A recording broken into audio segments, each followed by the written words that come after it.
Всем большой привет! На носу уже новогодние праздники, и у меня тут есть гирлянда одна, которую я покупала, наверное, несколько лет назад. Она уже даже немножко такая, пластик на ней вот этот немножко задубел. Тем не менее, есть одна проблема. Это гирлянда белого свечения, которая меня дико раздражает. Отличное начало видео, конечно. Так. Есть у меня вот такая вот гирлянда, она белого свечения, и меня это дико раздражает, поэтому вся моя мечта была, все эти несколько лет, что она у меня была мечта приобрести гирлянду именно такого приятного, теплого, желтого свечения, и что-то как-то у меня не доходили руки нормально заказать или где-то поискать, либо ценник какой-то был бешеный, а с Алиэкспресса ждать мне не хотелось. Время шло, короче, у меня все еще есть эта гирлянда, которая мне не нравится, но которая висела при этом все это время, и мне пришла в голову гениальная идея, конечно же, как исправить эту гирлянду, сделать из нее ту, которая мне нужна. У меня это вот такая вот гирлянда обычная, абсолютно.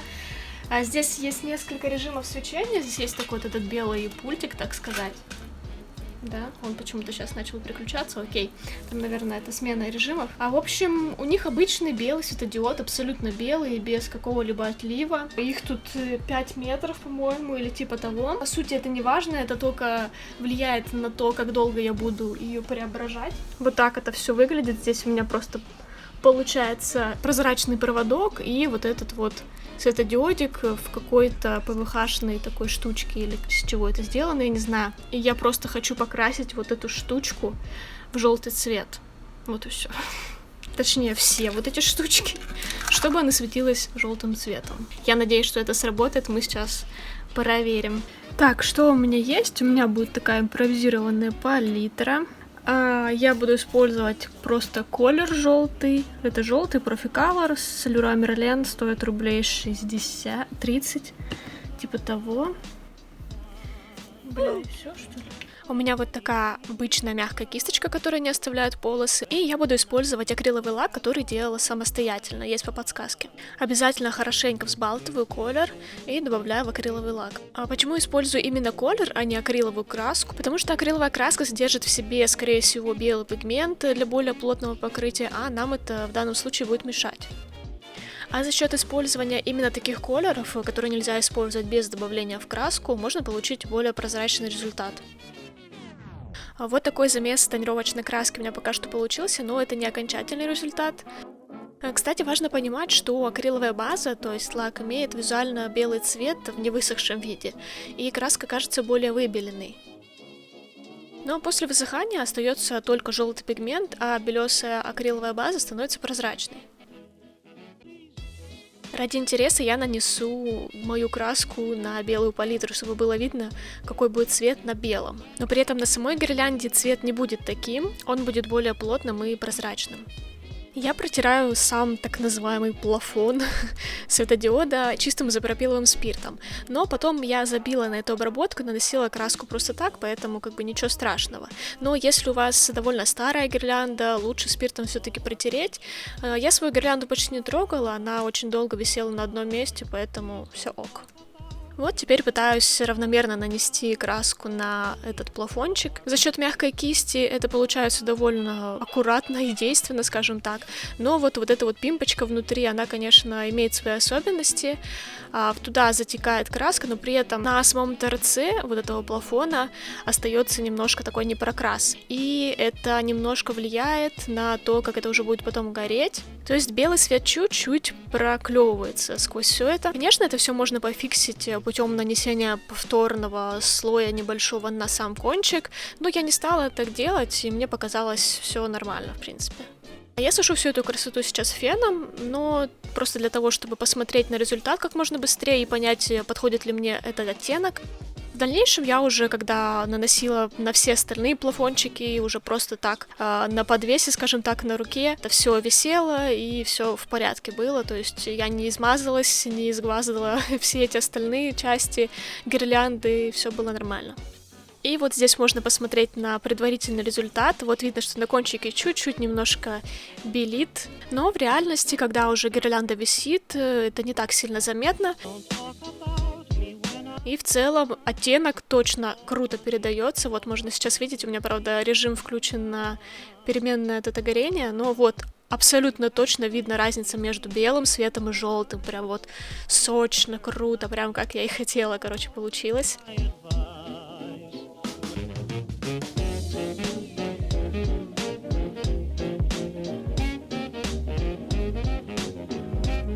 Я уже сделала пару штучек, но и тут мне в голову все-таки пришло добавить немножко оранжевого в этот манговый цвет, так сказать. И я пошла доставать оранжевый колер.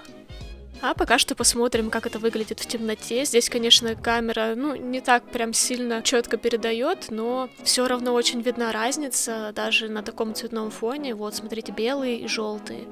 Прям очень кайфово. Меня белый свет раздражал тем, что ты обычно включаешь это все ночью, а ночью как бы уже такой яркий белый свет видеть не хочется, поэтому теплый желтый цвет намного лучше.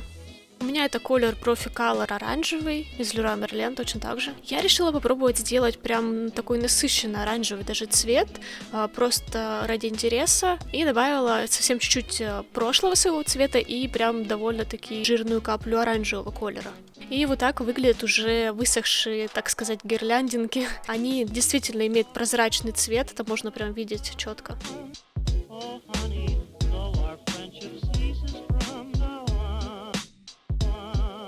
И вот как выглядит этот оранжевый цвет.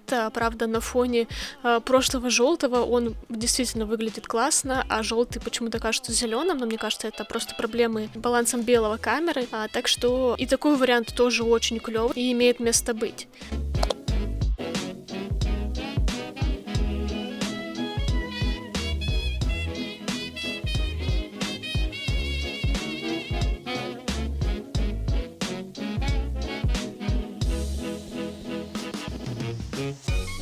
Вот все то же самое, но при дневном свете. Тут, конечно, тоже видна разница между оранжевым и желтым. Мне оба варианта нравятся, но я решила сделать что-то среднее. Я захотела сделать этот манговый цвет еще чуть более теплым. Добавлю туда немножко оранжевого и уже буду полностью все остальные лампочки закрашивать. Вот такая разница цветов на палитре на моей, на белой. То есть справа совсем оранжевый, посерединке такой желтый, даже лимонный скорее даже кажется. А слева такое среднее между манго там и оранжевым чем-то, непонятный цвет. Гирлянду я уже вешала на второй день, а пока что ее вот так вот намотала. И, кстати, удобный способ хранения. И вот так вот выглядят эти шарики.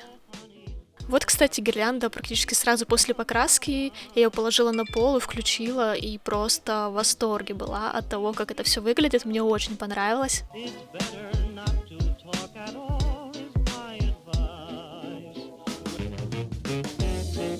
А вот тут, кстати, видно, как выделяется из всей толпы оранжевый фонарик мой.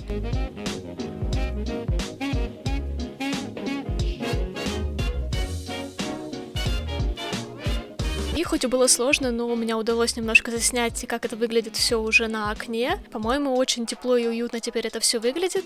Ну, а на этом пока что все. Я желаю вам приятных предстоящих праздников и пока!